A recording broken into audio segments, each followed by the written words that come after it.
Hello everyone, I am going to be hosting this panel on how to get into the games industry or breaking into the games industry, and with me we have Adam Coburn, we have Kate Killick, and we have James Elsey. So we're going to start this panel by going round in turn and talking about how we got into the games industry, and then we'll answer a couple of questions and we'll do some wrap up after that. So I guess we'll start with Adam, because Adam, you're right at the top of the screen on my side. Sure. Well, I've been doing commercial art for a long time before I got into games. So I had about 5-6 years experience before I was engaged with working in like video and compositing and editing, which I originally studied animation at university and then got into that. And then I got into lecturing for a long period of time, for about 6 years, I think, and where I lectured in film and post-production and things like that. And I've always found the skills that I learned from those always kind of come in. So I decided to change it up and I did a master's in CGI animation. And I was a stop motion set dresser a long time ago back in the day. Somebody told me that environment art was a job and you could get paid to make props and make environments and light them and do that. And I couldn't believe it that in itself was something you could do at the time. And I just kind of jumped in that direction. And then a lot of hit and miss kind of applications to different studios, and finally a studio picked me up as a junior. And then once I'd been picked up by them and I did, after about a year or so, moved on to other companies and just continued working in games since then. But as I say, commercial art's about 12 years experience, but 5 years in games. Jeez, wow. How about Kate? I'm Kate. I'm a senior designer and game lead at MojiWorks. So I started out studying game design. Initially, I had gone to university thinking I might do animation or something like that, and I was on my art foundation year because I also had no idea that you could really do games as a job. And then one day the lecturers from Newport Uni came round to kind of talk about their degree courses, and they talked about the games course. And I was just like, oh, that makes so much sense. Of course I'm going to go and do that. So yeah, I went to do that as my degree, and then at the end of my second year, we went to Dare to be Digital, which is this 10-week game prototyping, or at the time it was 10-week game prototyping competition run by Aberdeen University. And off the back of that, we ended up forming a company and releasing the game through Xbox Live. So I was kind of jumping the deep end into starting my own company right from the beginning. Mm-hmm. But after that, I found it quite difficult to know how to get into the industry properly. So I ended up getting a UX job at an app developer, and I was doing that for a few years at different startups before finally coming back to the games industry at MojiWorks. Cool. How about you, James? Yeah, so I graduated and had a sort of a little bit of a crossing over period. I didn't know really what area I wanted to go into. I sort of started with film, did a few shorts and things like that. Was going to kind of local meetups in London, and then someone I knew said I should go to this networking night, which it was like music technology, and it turns out the person doing the talk there was a guy called Dan Murdoch, who is now an audio director at Playtonic. They do the ukulele games. He's been at Rocksteady. He really gave me a bit of guidance that I needed, being interested in getting into games. So he said I should go to the London Indies pub night. So I started doing that. Just basically kind of as a freelancer, I guess it's all about the people you meet and you know. So I started going to those a bit more regularly. Also went to EGX for the first time. And I was probably networking awfully then, first big show, probably just going up to people, throwing a card in their face and saying, I do music. Yeah. But I think the most genuine conversation I had with the developer there was like an indie horror game they were showing, and that's kind of an area that interests me. So I probably spoke to them the most genuinely. And out of that, they emailed me back a couple of weeks later and actually said, like, we're thinking about doing our next game. And sadly, that game never actually got released. But it was my first sort of experience in actually doing music for a game, and it kind of led to where I went on to. From then, I kept in touch with someone online who was actually, when I was focused on doing film, and it turned out they were working on a game, and that turned out to be the first game that I did that got commercially released, which was an indie horror game called Welcome to Hanwell. Cool. So I'm now working as game designer at Danbuster Studios, so we're working on the next installment of Dead Island. I started in the games industry as a junior programmer, but before then I graduated university with a games computing degree, decided I was going to be a hotshot and start my own company, and it fell flat on its face.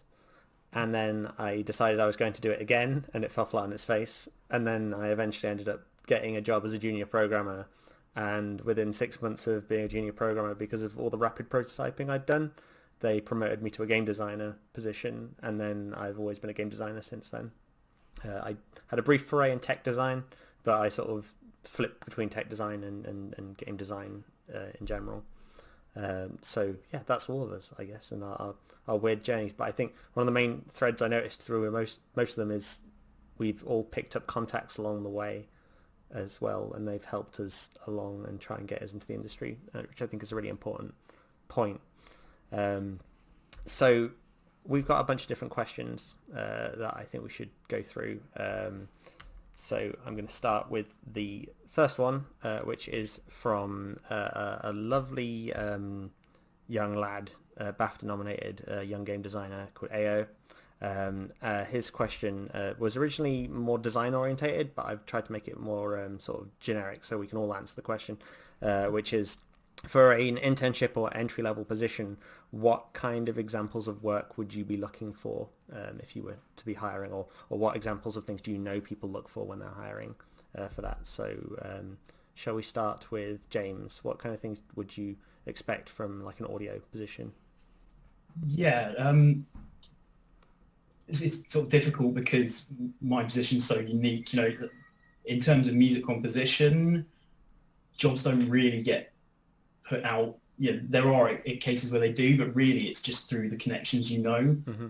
So for me, it's more about having your portfolio, everything laid out as cleanly as possible online for people to look at. So ensuring you've got a really well-produced kind of 2 to 3 minute show reel of content, showing off your strongest material first. Sorry, it's a hard question to answer just because it's so different for what I do. With a 2 to 3 minute like roll of content for music, does that sort of make sense? Like, do you get all your audio? I know what you mean. I think with music, you want to show context in games. Yeah. So it's really kind of maybe like a minute to 30 seconds of some interactive music working in a game, and then try and, I guess, show another style, or if you're really good at something, then you show just, you know, that style for your whole 3 minute show reel. Cool. Obviously, you then back that up with a full music reel and everything as well. But I think first impressions come on that show reel. Cool. How about you, Kate?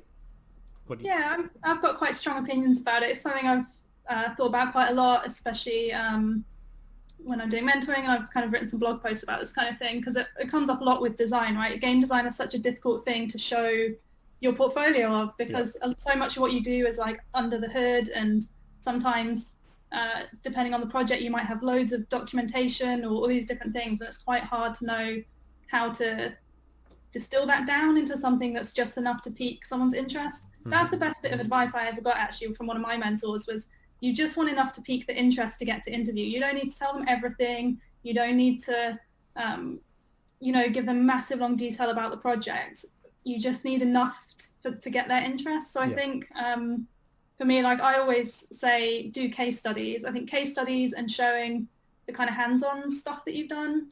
Like if you've got little prototypes, having a blog about those, but mainly, cherry picking. It doesn't even have to be cherry picking a project, but cherry picking specific problems you solved in that project. Because for me, I don't really care that much about the end result, especially from a junior, because you're not expecting them to have really shiny stuff. You know, they'll have worked with other juniors probably for university projects or game jam projects. What I really want to know is how they think about things and how they break down problems and how they go through that process, and what level of self-awareness they have about their process, if that makes sense. So I'm looking for that self-criticism, not just about the work, but about how they go about the work. Yeah. But yeah, I think because the kind of company that Moji works is and the kind of companies that I tend to work for, we are very small teams as well. So we don't, for us, tend to look for really specialist stuff. We tend to look more broad design skills, but obviously it varies so much from company to company. I've definitely heard from other people who in other companies are much more focused on documentation. That's not something I'm particularly fussed about. I want to know that someone can communicate okay, but like I'm not looking for really polished design documents or anything like that. I think a case study with a nice story of like, here's the problem, here's, you know, how I went about solving it, here's some things that didn't work. I think always important to have that. And also like a little bit of proof, I think, that they're thinking about the audience and the players. So like, here's how I tested it, here's how I got the feedback, here's what I did with that. Yeah. For me, like that story is what I would look for in someone's design portfolio.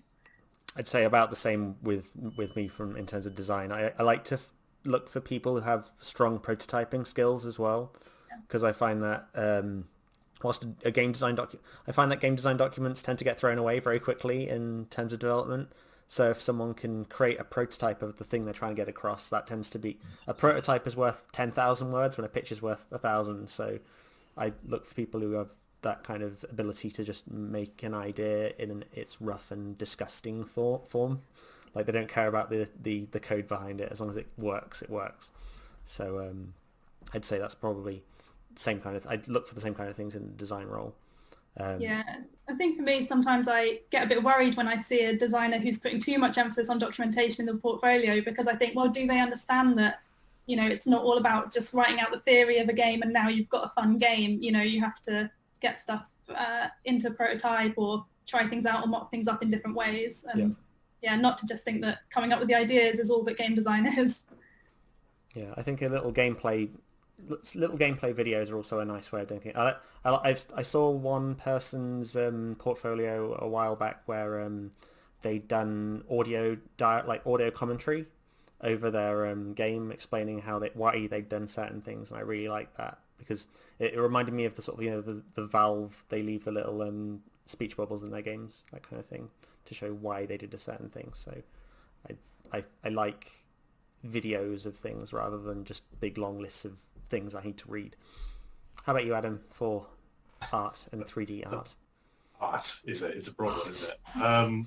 I mean, like I can only speak from experience really on this, because art is a really broad one, and a lot like, hey, I mostly work with smaller companies, or like smaller groups of people, which is a different thing to working, say, in AAA. If you wanted to work for EA or something, then you want to have, I mean, there is a theme that runs for everything, and it is an artistic eye and technical ability, which I'm sure is the same when you're prototyping. A lot of people can draw incredibly well, and a lot of people can make 3D really interestingly, and a lot of people can kind of make assets that work in game, but you got to marry all those three things, which is why, like, the main thing that I would describe to anyone is work on a game, like an interactive piece that somebody can actually see. Because definitely one of the main reasons I got hired was I went in with a playable demo of like a vertical slice of the game that we designed. Yeah.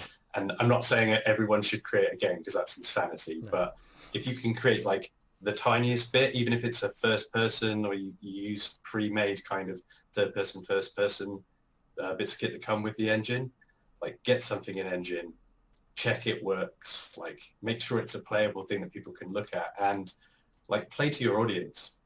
If you're an incredibly stylized artist who makes cartoony looking things, you're probably not going to get hired on a photorealistic project. And the same as if your portfolio is entirely photorealistic and you're going to apply to stylized, there's probably a higher chance with that you could get hired on a stylized project. But people are they want the portfolio to dictate who you are and what it is you like to do and what you want to do. And that's another thing that comes up a lot in art is, what do you enjoy doing is the question that always freaked me out in an interview. And if you can show that in a portfolio and show your strengths and what you're capable of, then people will take you more seriously, if that makes sense. Yeah, that makes it's sense. hard when you're quite new though, isn't it? Because a lot of the time, especially people coming out of uni or whatever, that's super early on in their careers, they still haven't had the chance to try out a lot of different things. I remember hedging my bets a lot with what I couldn't even decide if I wanted to do art or design or one thing that I've done, I don't know if this is good advice or not, is to just make multiple websites with like, here I'm a 2D artist and over here I'm a designer, and send that stuff with my applications. I think if you do want to hedge your bets, that's probably the better way to do it, because at least it still looks, quite focused. But I don't know, what do you think about, is it fair to expect people early on in their career to know what exactly they want to do?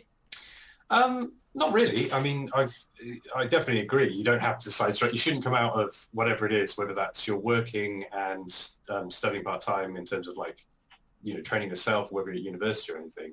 I don't think you should ever really go in and be like, I'm going to be specifically this. If you did want to work for a AAA company, that's kind of what they look for a lot of the time, is very, very specialized. Like, you can be the rock. If you love foliage, you can do foliage forever and just be really good at foliage, and there will be a job for you in foliage if your foliage is that good. Same with rocks and terrain, and if you're a world artist or something, you focus in that way.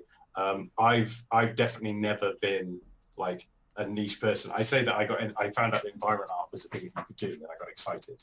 That was kind of, I found excitement and joy in making those things. Because I did that, then it kind of led to other stuff, and it's almost, you end up with a smorgasbord of kind of delicious artistic treats that you're like, oh, I can do this, and I can do this, and I can do this. But for a portfolio, people want to see, like, definitely want to see a finished piece. It doesn't have to be, you can spread it out. You can do a load of things in that piece, but there should be things in that that you can talk about technically and really sell to people. And exactly like you said, okay, you kind of want to give them a taste that's going to get you into interview, because then when you get into interview, it's so much easier to kind of get that stuff across. Whereas, you want to hint that as much as possible in your portfolio and be like, I know how to do this. Maybe don't have a graph breakdown of Would your you like to substances know or more? whatever. Yeah, exactly, right? Would you like to know more? And then they're going to come to you and ask you, and then you can explain it and share your love of it. But yeah, I would fill your portfolios with things that you like making and you enjoy making, unless you want to work for a specific company, in which case slam that style so hard that everyone can see a mile away that this is a photoreal kind of scene that's aimed in these kinds of companies or this kind of company. Otherwise, just enjoy yourself, and you should fill your portfolio of things you enjoy, but keep the quality high. Like, don't put things on your portfolio. You can have a blog or something that's going, but your portfolio should be kind of finalized pieces. I think I could actually add quick as well.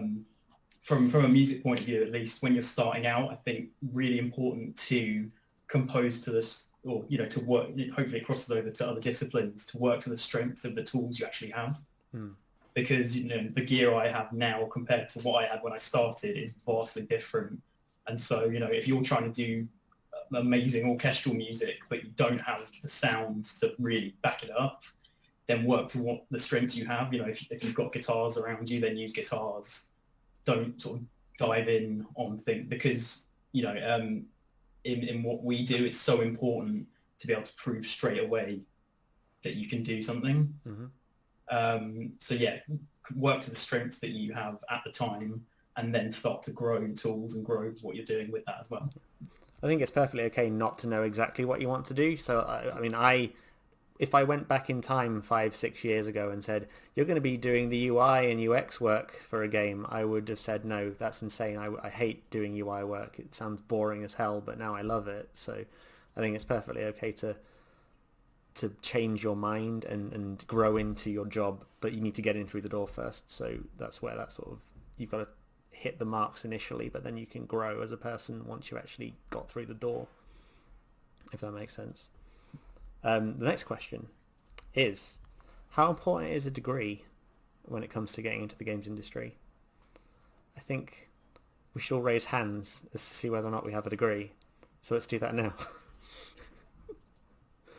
However, one of the best producers I've ever worked with, ever in my entire life, does not have a degree, and a lot of people who I have met and worked in the industry with do not have degrees because their portfolios were really strong, or they had contacts and they knew people and were able to get in. I don't know if anyone's got any points to elaborate on this one. Yeah, I mean, I think my boss doesn't have a degree, so you can definitely, he worked at Lionhead for a long time, and then he's starting his third company, so you definitely can succeed without a degree, I think. I wouldn't say that it's something that I particularly look for when I'm looking at an applicant.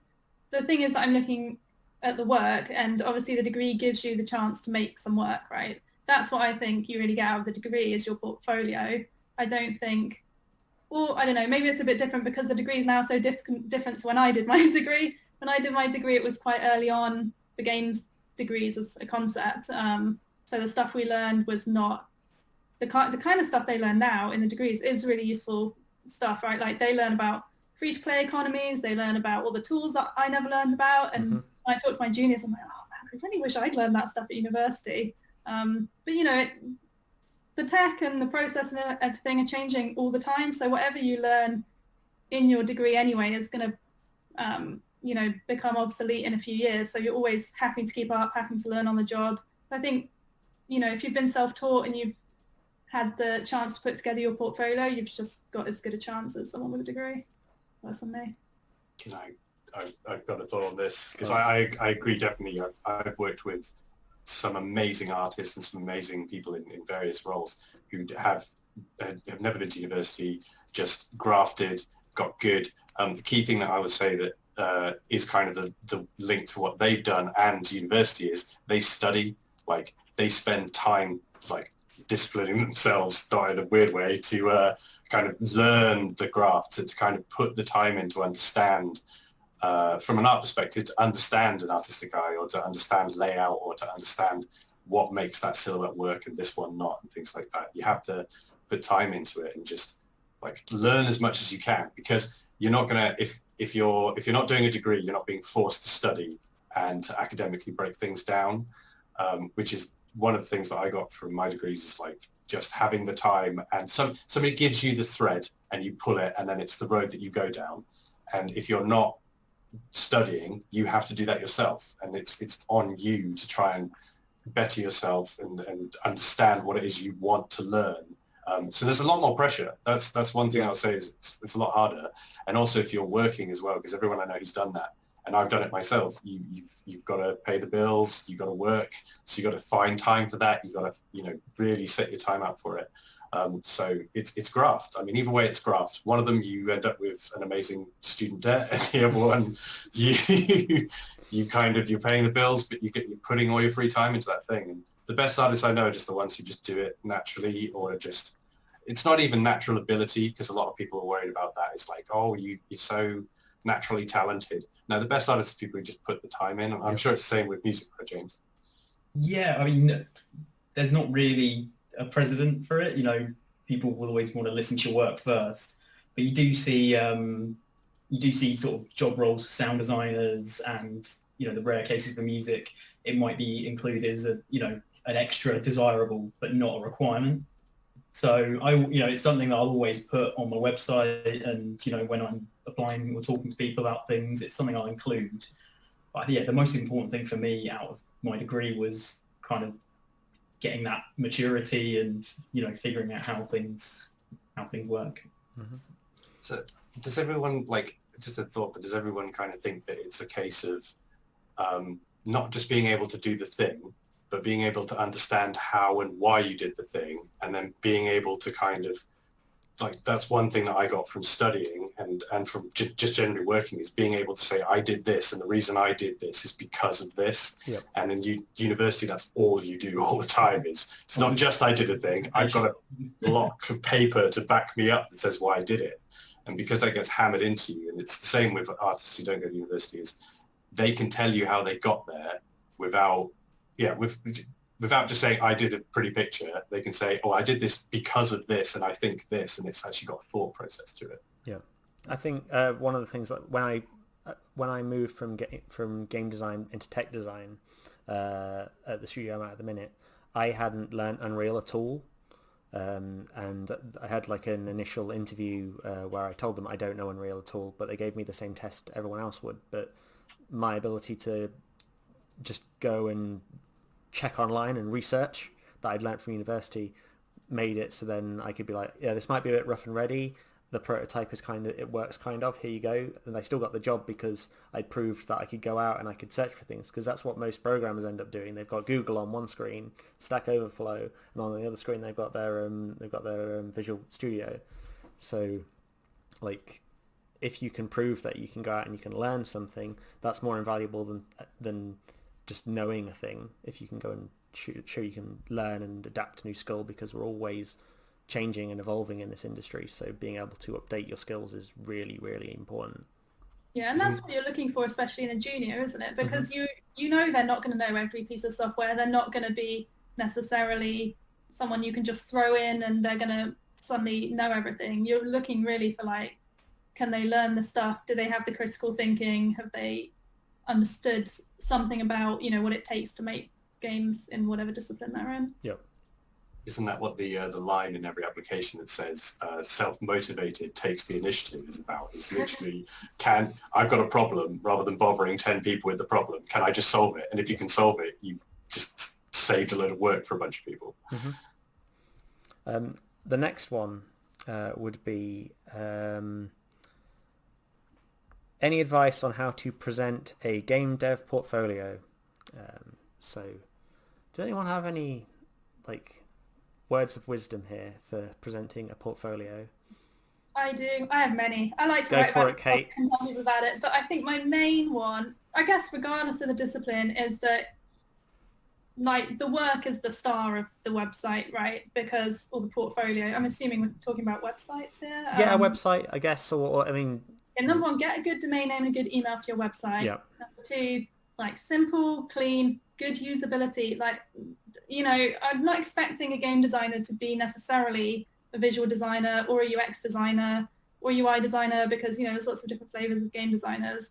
But I do expect them to have the eye to see what's good or bad, you know, in terms of readability, like just the simple basics. And I see them missing too often on game design portfolios, which is like readability, good navigation, keep it simple. You don't need to do anything fancy with it. If you are a confident web designer, then fine. Then it's, you know, your website is a good showcase for your design abilities. But if you're not, which is fine as game designer, like just keep it simple and clean and make it about the work. Don't try to make your website something fancy, and just get feedback from people. Like there's so many people on Twitter or different social media, people in the industry who are always happy to give you feedback. I'm always happy to give people feedback. Try it on your friends and family. Just things like, you know, do they understand how to navigate the site and how, you know, what the case studies are saying and stuff like that. So I think treat it like you treat any design project in terms of like, here are my goals for this. Here's my first version. Go out and get some feedback and keep iterating on it because my portfolio is never finished, is it? Yep. I don't know how many times I've redesigned my portfolio.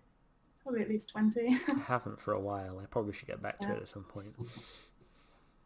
How about you, James? What do you think?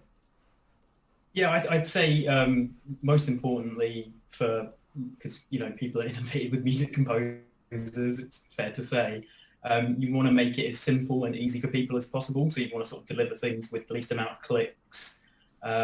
One really important piece of feedback I've heard from people is, you know, they'll post on a Facebook group or on Twitter, they're looking for people in audio and they'll be inundated with replies and people haven't even posted a direct link to their show reel. You know, they've said DM me or whatever. No, you want to put things straight in front of people and just give them that ease of access, you know.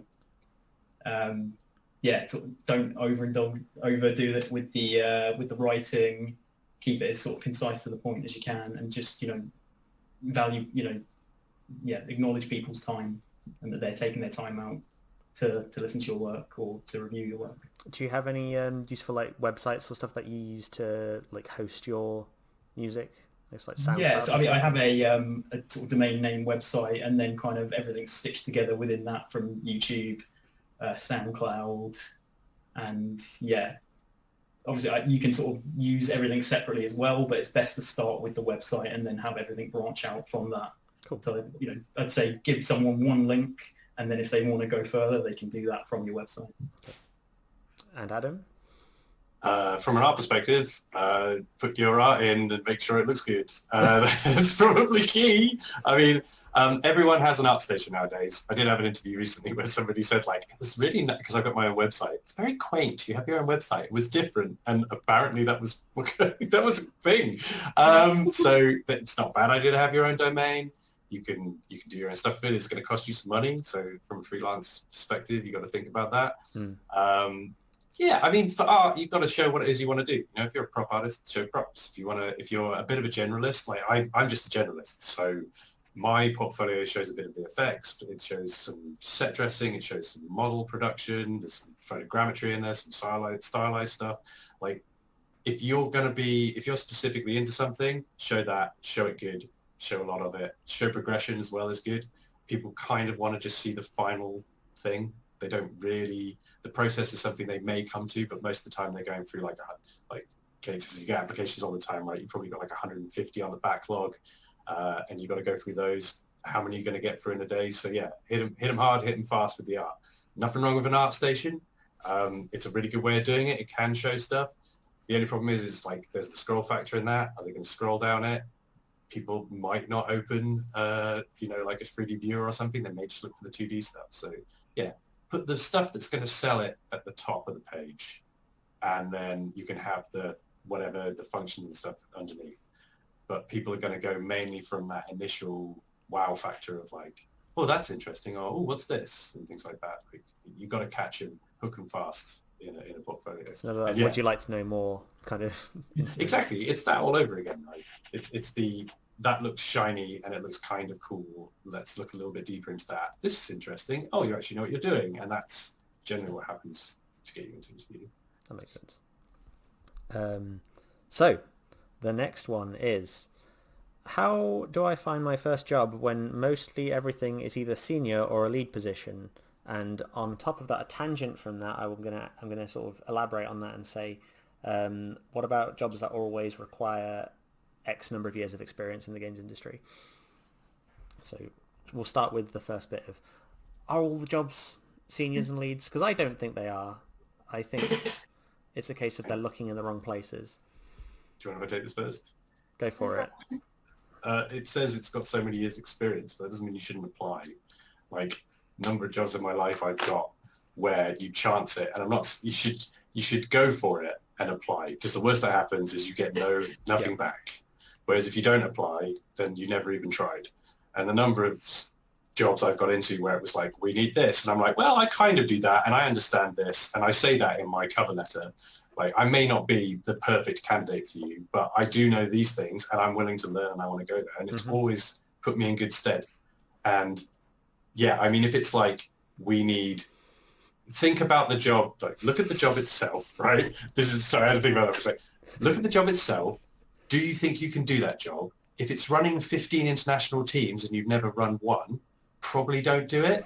But if it's like a solo job where you're like, well, actually, I think I can do that, you should apply for it, because you never know. It may be that the one person there, like, you know what, we got a chance here to get someone in, and if you're starting out and you're a junior, you may be a bit cheaper as well. That's not a great thing, but that is a selling point sometimes. So it's just good to apply. I've applied for jobs where they're like, we were going for a bit of a more senior job role, but actually we've decided that this and this you could just do, so we'll hire you for it. And that's happened, yeah, a few times. I've had the same, so that's quite normal. I was going to say that I tend to find that they put those requires X number of years on as just a bit of boilerplate that HR put on at the end. So I find that it's best to disregard it and just sort of go for it if you think you can do it. What do you think, Kate? Yeah, I mean, I have a lot of sympathy for this problem, because as I said, I found it very hard after uni to similar thing, to find that first, someone who's like willing to take a punt on you as your first job when you just trying to get your foot in the door. And I think it is quite competitive. I think, now it's probably even more so, because there are so many courses now specializing in game design and game art, whereas before that wasn't such a thing. So I think there is a higher number of graduates coming out of those degrees wanting to get into those entry-level jobs. So I think it can be quite hard. It is demoralizing when, you send a lot of applications, not only you don't get taken forward, but a lot of the time it's very hard to get feedback. And I would definitely recommend try and get feedback anytime you can. Yeah. I think for me, the way that I got in the end was through a bit of a side route of going through app startups and doing UX. I had no idea what UX was, by the way. When I got my first job, I went to a jobs fair, Silicon Milk Roundabouts, jobs fair in London, that used to be startups, not really startups anymore, and just talked to some people, and I was like, that sounds vaguely like game design. I guess I could give that a go. So I definitely say be open to working at smaller companies that are not necessarily, your end goal company, or even slightly in a bit of an industry that's not games. Like if you build up experience in other areas of design, in software or web or something like that, you can then transfer those skills over to games. So I think if you come into it with the mindset of I just want to work at this one AAA company that I love, then you will probably find it hard to go straight into that. So you need to remain open to what kind of opportunities you could learn from, that even if it's not your first choice. And as well, just going to typical things, going to events, go and meet people, make connections, reach out to people, because I think all the time people are always happy to, if someone says to me they want to buy me a coffee at a conference for a chat about something, I'm always up for it. Yeah. James, so this one's slightly different. I'm going to pose this slightly differently to you, I guess, because you kind of answer it in a way, I guess. Okay. But yeah, I mean, first of all, to say it's completely unrealistic that you'll work on a AAA as your first gig in what I do. So it's really about just getting out there and meeting as many people as you can. However, sort of in terms of more generalized audio and that, every year you're seeing more and more sort of internships and things like that. I know Rare do audio internships. So yeah, but there are sort of entry-level routes and things like that with those kinds of companies. So you've got to be sort of proactive, get out there, talk to people, and look online as well for the opportunities that are out there. I was going to add to all this, be prepared to move around. Like you can't just stay in the place where you did university or where you really want to be. You have to be prepared to move in this industry, unfortunately. I've been around the country quite a bit now because of moving to different jobs, and I think you can't just expect to stay sedentary, unfortunately. So be prepared to look at jobs not in this country as well. You got to just look everywhere, because the opportunities are there, and there are definitely juniors being hired because we hire them a lot. So you just need to keep looking. So the next question is, what are the positions that are over applied for and under applied for, if you know? Because none of us are HR managers or recruiters, so we don't know necessarily, but I know Adam's got a thought about this. Okay, from the art perspective, the hardest jobs to get that are going to kind of be like long-term work or like lots of work is character artist. Everyone wants to be a character artist. There's loads of character artists. I know some really amazing character artists who will blow your mind, and they struggle every now and again to find work, and they'll get in the studio and they won't leave, and that's, they'll stay there until they can move on. Some character artists make film quality, insane things that you will look at, and they're hired all the time because their work is just that caliber. Mm-hmm. But there's a lot of people who want to be character artists. There's a lot of people who want to be concept artists. Concept doesn't tend to work the way you think it does. Like, it would be great to have concept for everything. I'd love it if before I got in somewhere there was a concept Bible that had everything in it. That's not really the way it works, especially in small teams. We rarely have, I work a lot from sketches. I get a lot of pencil sketches or kind of line work. Sometimes not even that, like reference stuff like that. But I know concept art isn't something that you're going to get for a whole project, because your concept may be at the start, and then you freewheel it from there, and you've got the design like milestones set, and you know what it's going to be like, so you roll it from there. So concept art is awesome, and if you're a concept artist, you can make it work. That's amazing, but you have to work hard for that. I know there's a lot of people who want to be concept artists. So character and concept, I know, is pretty rammed. The things that aren't, if anyone is interested in that as well, is Absolutely. the technical. Yeah, it's more technical art roles. So like being a jack of all trades like I am, I can do some interaction, I can do some blueprinting in Unreal, some prefab work, or some basic tech. So if you're a bit like that, then that's great. You're way more hireable. Environment's good.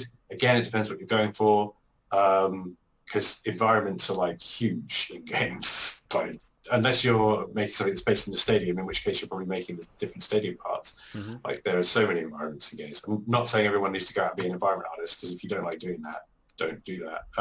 It won't get you any points. Like 7 years into it and you don't enjoy it, it's not worth it.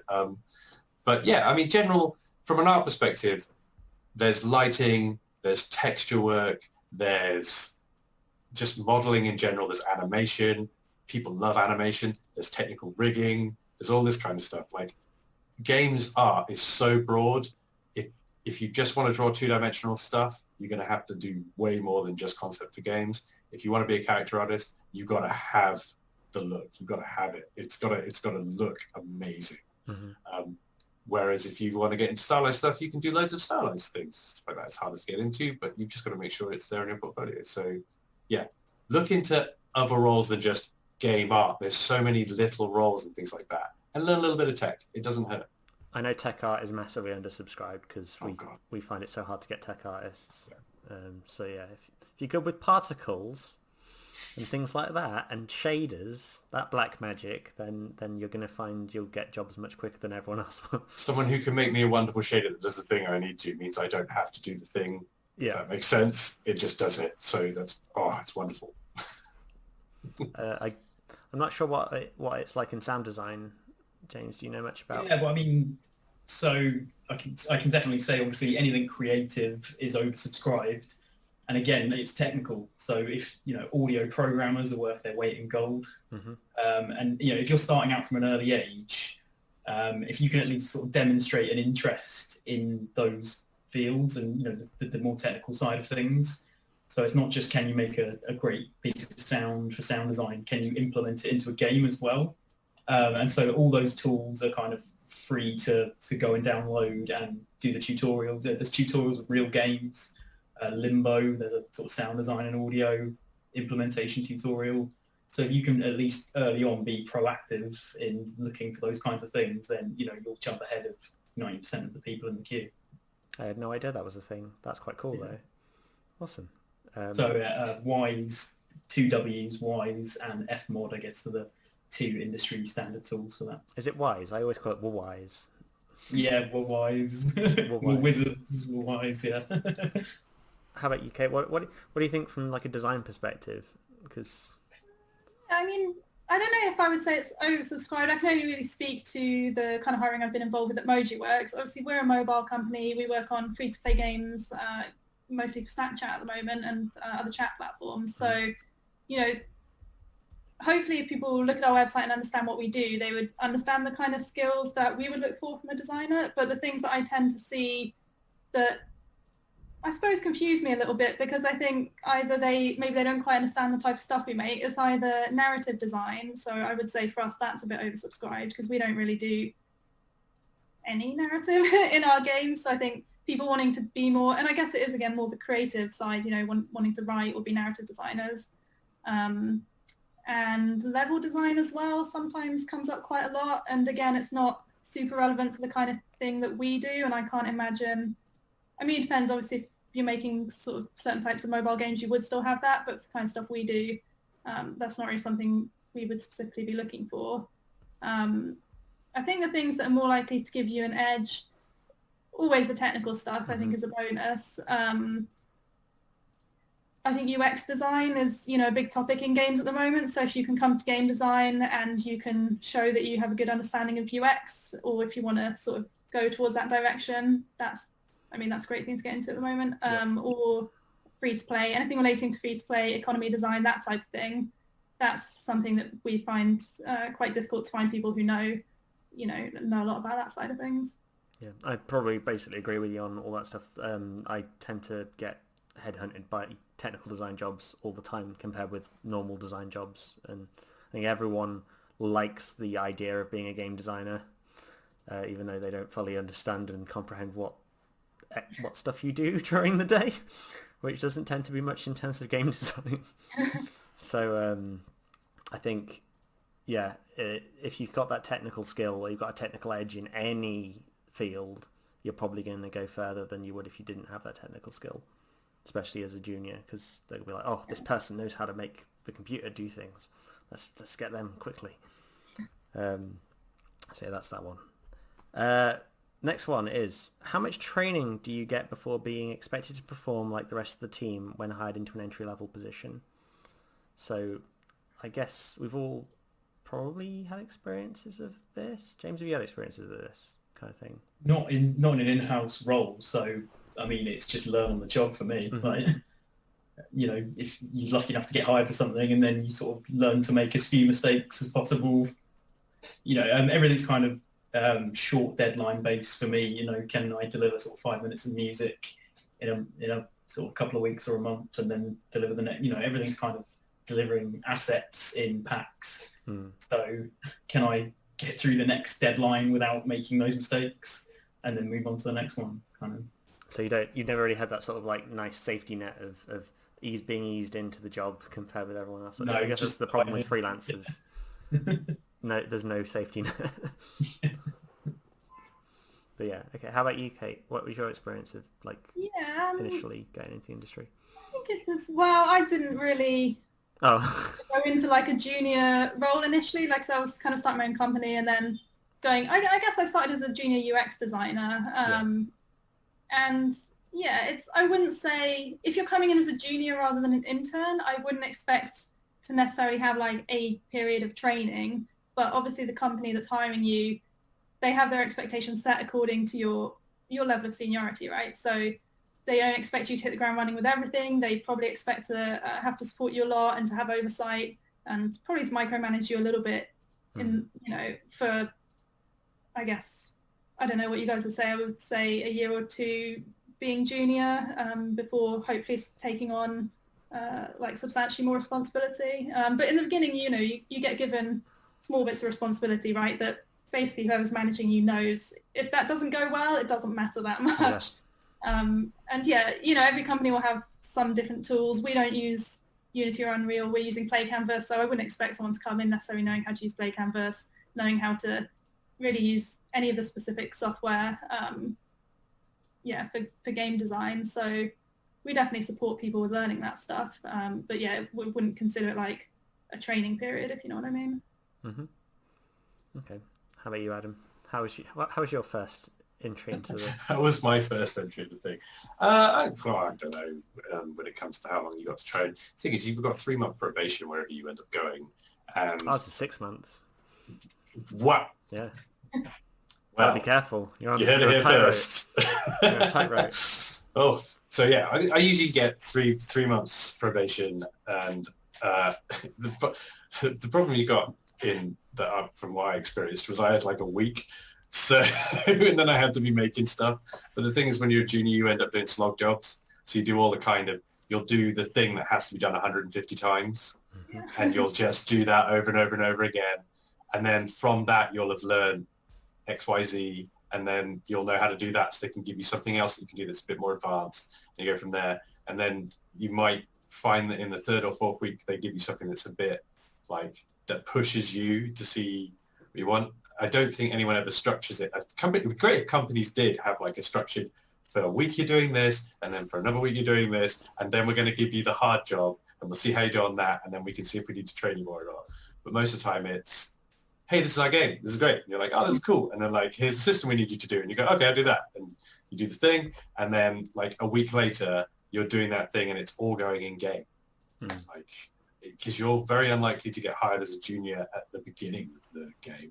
You're probably going to come in halfway into production or at a key point where they need people that can just grunt through these jobs. Yeah. Because a junior job is very much we need this done 250 times and these things to go here. And you go, wicked. So 2 weeks to 3 months. That's how long it takes. As well on design, you're quite likely, I don't know, for other disciplines as well, quite likely to be given some QA to start off with. Just play the game, find some bugs, play this level 100 times. That's probably where you're going to be starting. Not for a long time, but the first week introduction. Because as you say, you're often coming onto an existing project. That's the best way to get to know the project. We have a pretty decent onboarding plan at Dambuster in that you start in first week with this big wiki page that tells you everything you got to do to log into your computer, set up everything you need to do. So you're just left to crunch through that for a couple of days, and then for the first 3 months you tend to be on half the amount of work you would normally get, and then after 3 months you then have a meeting with your lead and also HR to go through how it went, how you're feeling about the job, and then you go up to a full-time table of work, and then those next 3 months are essentially you just settling in and working as a proper person within the department. So we have a 6-month sort of, you go from the start of it not having anything to at the end working basically at a junior level of work, and then you'll be doing that for like 2 years before then you get promoted to like a regular position normally. So I'd like to say our onboarding system's pretty good. It's pretty great. Yeah, it exists, which is great. And I guess each department has its own little sort of like tweaks and changes to the onboarding system as well. So like the engineering department has a lot more setting up Visual Studio and all that kind of thing initially, but design's more, here's Word, make design go do thing.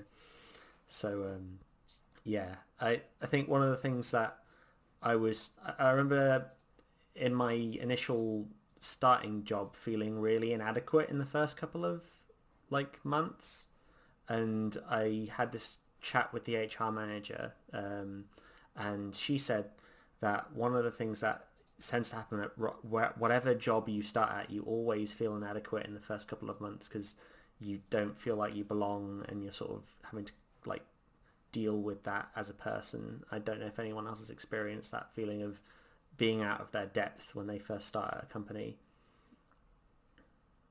Yeah, I think that's pretty normal. Yeah.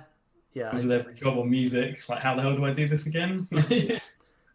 When it comes to the freelancing stuff, do you find that it happens every time you start with a new like? Every new project there's like imposter syndrome, and I've like Hans Zimmer said, it's like reaching down a well, and is there going to be any water down there the next time you go to take some more? Yeah, this is why I like being in a job full stable, because you don't have that very often. How about you, Adam? Have you experienced that kind of thing? Yeah, loads. I mean, there's like in art, there's always this thing that's like you walk in, you say, well, I'm obviously good enough that they're paying me for this, or they want me to be here. But then there's the little voice in the back of your head that's like, they're going to find out. They're going to find out you're awful and you're terrible at this. And you're like, but I've published stuff. Things got made, and it's like, it never goes away. It's like the imposter syndrome is real deal. I've spoken to people who are like 20 years deep in industry and they still feel it, where they're like, I'm just a hack. Nobody knows, they don't realize what a massive hack I am. You're like, the facade has gone on too long. Yeah, exactly, right? When's the mask going to fall off? They're going to realize I'm a lizard person and I can't do this, and it's yeah, I don't think that ever goes away. And also I think it's healthy. I think as long as you're not like having major health or mental break issues, that's something you might want to look into. If it's causing you like serious issues, maybe look into that. But it is a healthy thing to feel that way, because I definitely know artists I've worked with, the ones who are like, I'm amazing, I'm the best artist ever, are not the artists you want to work with. Yeah. So go on, Kate. So you want to feel like you're a little bit out of your comfort zone, right? Not so much that it's causing you anxiety, but enough that you know that you're challenging yourself, and I guess if you want to grow, if you want to just be comfortable, that's fine. But if you really want to grow and progress, you need to know that you're a little bit uncomfortable with what you're doing. We have one more question, and then I'm going to move on to a secret surprise topic, because I realised we've got about 15 minutes left, and I realised we've talked about getting the door sort of ajar, but we haven't actually talked about the bit where you get through the door. So I think that's probably the next thing to talk about. But the next question was, what kind of not game-specific software should be learned? I'm going to move this on as well as what kind of skills should you know that aren't just software? What kind of things are really important to be known by you to be in the industry? So we'll start with James for this, I think. Yeah, I'd say people skills for me. Like can you sort of go out and meet people and just be a nice human being? And it's really sort of networking is described as making friends. Can you go out and just have a genuine conversation with people without sort of mentioning what you do and that you're trying to get hired? So yeah, people skills. And then I guess from a more technical point of view, I'd say sort of, your sort of basic web design. And you don't have to be a web developer. My website's just Wix, but you can piece everything together and make it look a bit creative at the same time, I guess. Two for me, I guess, outside of audio. How about you, Kate? In terms of tech, like non-games tech, I mentioned earlier, version control is definitely useful. I wouldn't say you have to know it, because most of us still don't, and even those that still seem to only understand about 10% of it, because it seems like quite a big mystery. But the more you know about that, that would definitely help. And, you know, stuff like putting presentations together, kind of obvious, but you're always going to need to do that on design. Otherwise, yeah, soft skills wise, I think kind of collaboration is a big one for design. And I think there's something when you come out of university, again, I'm talking about university, if you come from that background, or maybe kind of work on your own as a designer, you have the feeling like you have to be able to justify all your decisions, right? Because that's kind of what we're taught about design, which is good. We do need that skill, but it can also tend you towards this habit of getting quite defensive with your designs and feeling like if someone questions it, well, I have a reason. Because, you know, that's what I had to do at university. I had to stand up, talk about the design, lecturer asks you, why did you do that? And I say, well, I had a good reason, and that's how you get the marks. But in a real job, you actually need to really learn how to listen to feedback properly. You know, you always, design especially, you're always going to get feedback from everybody. Everybody in the company probably has an opinion about design. Everyone is a critic. Your parents have an opinion. Your parents that you show it to have an opinion. Everyone will have an opinion about your design work. So that's just the nature of it. And I think the skill of taking feedback graciously and also learning how to filter that, which stuff is or isn't relevant. Yeah, that's, to me, that's one of the hardest parts about design, and that's the skill that you're probably going to spend your whole career refining. Yep. So, yeah. I agree with you there. And how about you, Adam? Non-games, you're going to have to learn some kind of photo editing software. I don't know. I don't want to drop any big names or anything, but you can figure out. So yeah, being able to make images and paint images, and it doesn't matter what software you use. To be honest, when it comes to software in the games industry, actually you can get upskilled in like 2 weeks into another piece of software. Just make sure you know your software as well as you can and that you can demonstrate you can use it. Out of games industry software, yeah, like painting tools. It's always good to, people always appreciate it if you can use a camera. It's a weird one. It comes around more than you think. Like understanding how a camera works is actually like nuts. So if you can get your hands on the DSLR, you can use any kind of camera that has actual lenses. That's always useful. Art is ingesting art. Go watch things.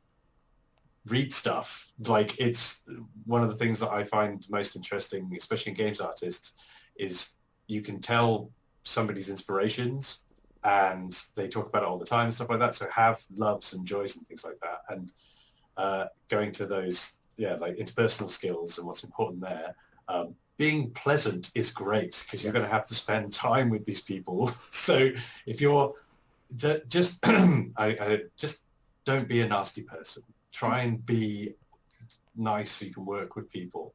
And you all want to do the same thing. You want to make something. Also be able to communicate like clearly. I have worked with and have been the introverted quiet artist. You obviously don't want to be shouting like Liza Minnelli, but at the same time, you don't want to be like this really quiet person. Be able to communicate why you did a thing. And don't be aggressive, exactly what Kate said. Like, it's a product.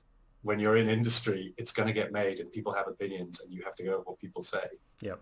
And there was one more which it's on the tip of my tongue. No, it's gone. That's all right. Yeah, cut that one out. You have to be willing to throw stuff away a lot as well, right? You know, you're always iterating. That's why I say about the feedback, because you can't take the feedback as you did it wrong. It's just part of the process that you have to get used to, iterating all the time on things, and you can't be precious about it. Yeah, it's worth being able to just throw away an idea and not worry about it as much. Like I used to work as a prototyping designer, so all I did was make ideas and then throw them into a bin. So I got very good at just going, like, people were, oh, I'm sorry, I know this is your idea, but can we change it? I'm like, nah, it's fine, don't worry about it, it's cool. I'm chill, because at this point I don't care.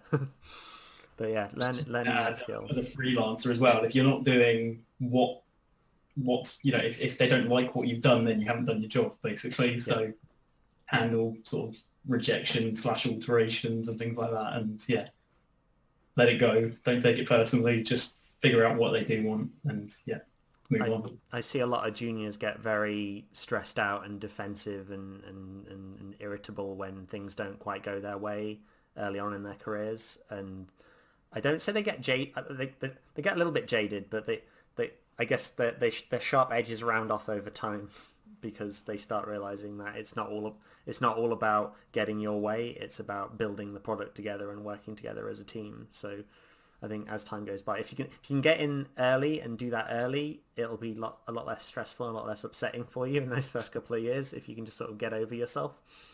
So I think it's important to be able to do that. Yeah, I think design as well, you have to realize that stuff can sound great on paper and then you put it in the game and you're like, oh, that's not fun. You've got to chuck it away. Whether that's you, it's better that you can evaluate that stuff and say, actually, what I've made isn't fun, because it's always harder to hear it from someone else on the team saying you've made something that's not fun. But either way, that's, once it's in the game, that speaks a lot more than the paper that you've written it down on. It's worse when you see it being not fun and slowly getting more and more made, and you're like, this isn't fun, and it's because they're developing it away from you.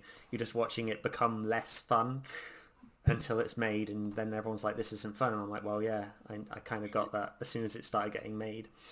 So yeah, you've got to be able to communicate, and I think it's important to also be able to say what you think in a way where you know where to pick your battles. I think that's an important thing to do and learn to do when you're like a junior. Is I know a lot of people start and they'll want to fight every battle and be there to sort of be like, this, I'm really passionate about this game, so I really want it to go well, so I'm going to be there to sort of like fight every single battle that there is, and you'll find that you just run out of energy, whereas you should probably just pick the ones where you think you're going to make the maximum impact for the amount of energy you're putting in. So I think that's something. It also reflects upon you as a worker, right? Because if you think, you always want to, I always try and think, if someone was acting this way, the way that I'm acting right now or whatever, would I listen to them? And if you're manic and like, but I love it, I love this so much, it's the best thing ever, it has to stay, and if it doesn't stay, then I'll and you're just like, it's a product. You can really enjoy bits, but to fall in love with elements of it when we work in an industry where they're going to just cut those elements out, which happens all the time. Like, and as you say, the things people don't know on the day-to-day in the games job, some of the things you love will be cut out of the game.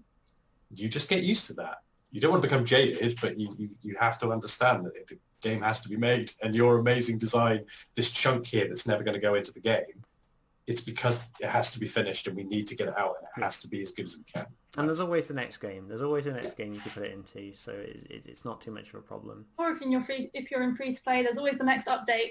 Exactly. There's always there's always the next update. Thursday update is always the best. Thursday update.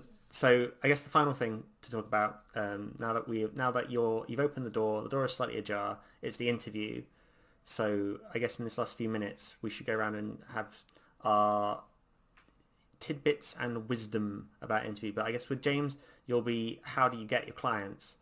That's always important. Yeah, I suppose for me, it's less like you've never broken through. You're constantly breaking through by expanding your network and meeting more people and that. So yeah, that's my angle, I guess. So it's just always meeting new people is the best way to do it. Yeah, and just, doing something here leads to something over there just by complete coincidence, or one thing that I've done recently has been video game documentaries, and that's been amazingly helpful in terms of networking and just so can you diversify into something that's still within games is such a broad thing now that you could be doing art for a video game podcast or a YouTube series or something like that. Like, you can still be getting your name out there by doing other things within games that aren't exactly games, I guess. Yeah. How about you, Kate? Thoughts on interviews? Pretty much all the stuff we just talked about, show that in your interview, right? So if you're asked a question you don't know the answer, you don't give them loads of BS about stuff generally. If they call you out on something you don't know, it's okay. Make it more of it should be a conversation as well, right? Like, I want to see that that person can take feedback or can take suggestions or can say that they don't know something and, talk about how they would go and figure it out if they don't know. And I think as well, always thinking about who you're making the game for, like all of these things you can bring into interview, talk about how you would research a problem, how you would break down a problem. You don't have to know about the specific problem they're asking you about to talk about how you would approach it or what your process would be. I think being open and not coming across like you think you already know everything, because spoiler alert, if you're new in the industry, you don't know everything, your interviewer knows that you don't know everything. So if you pretend you do, you're not fooling anyone, and you don't need to fool anyone because that's not what they're expecting. They just, like I said, they want to see that you're a nice person, that you can collaborate, that you can teach yourself things and all that sort of stuff. Mm-hmm. Oddly enough, we actually have two stages to our interview. So we have an HR interview initially just to check you're an all right person before we have the actual proper interview afterwards. So you've got to go in and actually have like an initial, are you a good person, or are you not a nice person who thinks they know everything before you even get to the proper interview. So it's important to get across that you're a decent-ish person, or at least are very able to pretend that you're a decent-ish person. How about you, Adam? That's funny. I just had one of those interviews, strangely Oh, enough. okay. And it was good. It was great. I enjoyed it because I it like was just them. a check-up. I think it's good. Yeah, it feels like they actually care about getting the right people in terms of not just the skills, but the actual their ability to be a community, like be nice. Yeah. Well, I think everyone's hit the nail on the head, to be honest. But it's mainly in games. Remember, you're working in teams. It's not you. You are not special. You're like, especially if you're a junior, it's the way. Like, there's going to be lots of people around who can do that job. There's lots of people who can do this kind of thing. The reason they've asked you for interview, and the thing is, like, 60% of the effort to get a job is getting that interview, and then the final 40%. And I've heard this years ago. My old lecturer said it is smashing out the park and showing that you're a great person and that you're really into it. Like, don't lose any smugness, lose any ego. You are just an amorphous blob. You're going to do whatever it is they need to make this game, and you really want to learn it, and you're super excited. At the same time, don't explode like a ball of energy, like, like, because you'll feel like that in interview. You'll feel like you're all bound up. Breathe, like breathing. You don't have to tell all the information in one go. They're going to ask you questions you don't know the answer to. Exactly what Kay said. Chill. Just say, you know what? I don't know that. The other thing that I would say to artists is an interview, hey, you know that thing in your portfolio that you hate? Yeah, they're going to call you out on that, all right? Because that's just the way it works. You'll be like, maybe they won't see the incredibly ugly blah that I left in there. They will see the incredibly ugly blah, and they will ask you about it.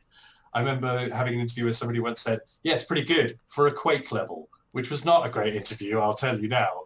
And I was just like, okay. And they said, well, I do want to upskate to this. And then we had a great conversation about what I was going to do next, all this. And I didn't get the job. But they are going to call you out on your BS. They're going to, anything that you're like, I think this is weak. Don't have like a quick-witted answer. Just have an answer. And it is a conversation, exactly. They're not deities that are going to drag you to Valhalla or something. Just people looking to hire somebody to do the job. So just be a genuine person who's as positive as can be. And yeah, like don't drink too much coffee beforehand.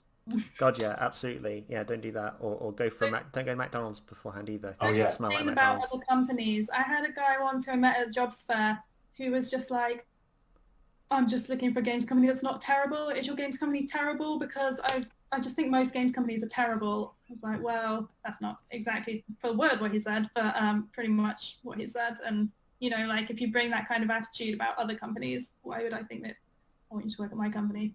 Yeah. The other thing I was going to say was just classic one, but research the company, whatever you can find out, look at the social media, play the games. I mean, okay, it's not always possible, but we're on mobile, like the games are free to find. Maybe you don't have an iPhone that you need, borrow one, just find a way, if you possibly can, to have a look at the games or find some videos or something, because like they're going to want to talk about that in an interview. Yeah, you probably should have researched it when you're doing your initial cover letter and stuff, and because you're going to want to say like, for example, when I applied for Dambuster, I was like, I'm really looking for, I like Nottingham. I was born there. I'd love to go move back to Nottingham, that kind of thing. And I talked about that in my HR interview initially to show that I was committed to move to Nottingham if I was to get the job. So that kind of thing is really useful, and knowing the history of the company is really good too, especially with Dambuster being like initially Free Radical, then Crytek, and now Dambuster eventually.